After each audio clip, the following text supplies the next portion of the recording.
everyone, it's Seji, and today I will be talking about a couple of diverse classics. So the past couple of weeks I've been doing a lot of research in that area, and I have found some really interesting books, and I actually have a couple of videos which I'm working on that I'm very excited about, so I can't wait for you to see them. Either way, I selected I think about six or so classics that I just quickly wanted to talk about, some of which I've already started reading, but yeah, I won't talk too much about like my experiences, but just mainly the synopsis and from which countries these classics come from. So yeah, let's just jump into it. So the first one I want to talk about is a Japanese classic, The Setting Sun by Osamu Dazai. Dazai is an author whose work I've previously read and enjoyed.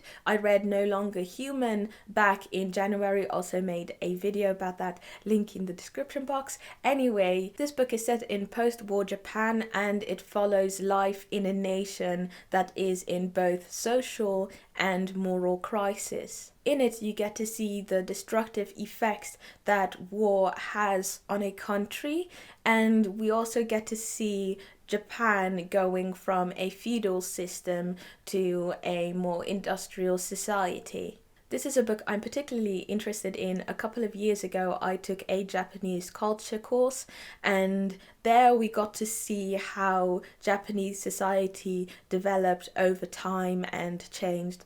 And the few periods that I was particularly interested in was the Meiji period, as well as the others that followed, so the Taisho and the Showa period. So yeah, that kind of like covers, I guess, like major contact with the West, and then the Second World War, First World War, and yeah, basically up until now. But yeah, apparently not too much work of Dazai has been translated to English. He's most known for this novel and No Longer Human. So yeah, maybe in a couple of years we will be able to read more. Who knows? Then I have this Nigerian classic by Amos Tutuola, My Life in the Bush of Ghosts, and this was published, I believe, in 1954. So basically this book is about a boy. He and his brother have been abandoned in the town by everyone else after hearing that a war and soldiers were coming closer to the town. So as the bullets start getting closer, they realize that soldiers are heading their way, and so they flee.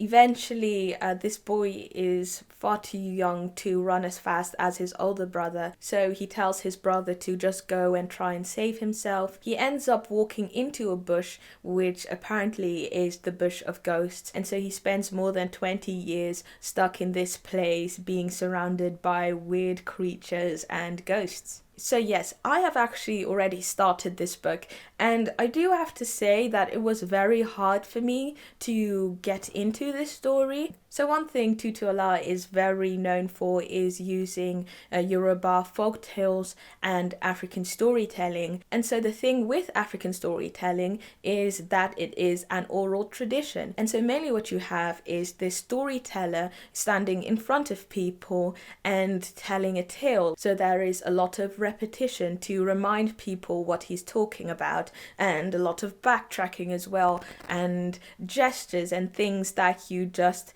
can't always do when it comes to writing a story just on paper. But anyway, in this book you can definitely see those elements. There is a lot of repetition, and it's just something that I guess you have to get used to. The first 15-16 pages were incredibly hard for me to get through, but I think I'm now at page 33, and I think I'm now kind of like really starting to enjoy the story. Also, the storyline at the start wasn't really something I was digging. It was about this smelling ghost who had was really gross and had insects and blood all over him. I'm not selling this book in a particularly good way, but Anyway, like I said, I hope to do a double review video for this and also talk about the author.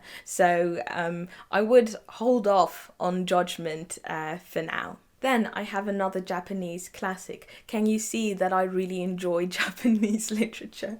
Anyway, it is Kokoro by Natsume Soseki, and this book is actually the best-selling novel in Japan, and this book is over a century old. Anyway, I'll just read the back for you. Haunted by tragic secrets that have cast a long shadow over his life, Sensei slowly opens up to his young disciple, confessing his indiscretions from his own student days that have left him reeling with guilt and revealing in the seemingly unbridgeable chasm between his moral anguish and his students' struggle to understand it, the profound cultural shift from one generation to the next that characterized Japan in the early 20th century. So yes, this is a book specifically focusing on the end of the Meiji era. Soseki has had a huge influence on many great Japanese authors, including Ryunosuke Akutagawa, who you might know from the famous Japanese literary prize, the Akutagawa Prize. Akutagawa and Soseki actually knew each other in the last years of Soseki. He died in 1916. Anyway, what's also very interesting is that Akutagawa actually influenced Osamu Dazai. So yeah, it's always great to read work that has influenced authors directly or indirectly. Having said that, I also have a short story collection of some of Akutagawa's work. This is called Rashomon and 17 Other Tales. I actually already read 3 of these stories that were collected in one of the Penguin Black Little Classic books. One of them really had a huge impact on me, or at least it was a short story that I was incredibly impressed by, and I hadn't been captivated by a short story like that in such a long time. It was called In the Bamboo Grove, and it was about a man who was found dead in a bamboo grove with basically a stab wound to the chest, and you have these testaments of all these different people, witnesses who saw the supposed perpetrators after or before the crime, the woman he was with, and just so many other characters, and it was so captivating. I was blown away. It was just so great. And a couple of days ago I read Rashomon, the main story in this one as well, and that was also very, very good. So I'm very excited to continue this book and finish it. Then I have a Brazilian classic, The Double Death of Quincas Water-Bray by Jorge Amado. Also, if I'm pronouncing some of these names incorrectly, which I'm sure I am, please do feel free to correct me in the comment section below. I'm trying my best. I'm so sorry. Anyway, this book is about this man. I forgot his name. Joaquim Suarez da Cunha, and he is kind of sick of living this upstanding citizen life, so he decides to leave everything behind and just become a guy who delves into debauchery, and he does that for 10 years. Then all of a sudden he drops dead. His family is just actually relieved that he's passed away, because obviously in a town people talk and he's just been a disgrace to them, so they try to bury him quietly. But then his friends from his years of revelry show up with a bottle of rum and whisk him away for one last party, namely his wake. Then I have another classic from Latin America, namely one from Argentina, and this was written by Jorge Luis Borges, and it's The Aleph and Other Stories. So this is a short story collection, and I'll just read the back. Full of philosophical puzzles and supernatural surprises, these stories contain some of Borges' most fully realized human characters. With uncanny insight, he takes us inside the minds of an unrepentant Nazi, an imprisoned Mayan priest, fanatical Christian theologians, a woman plotting vengeance on her father's killer and a man awaiting his assassin in a Buenos Aires guest house.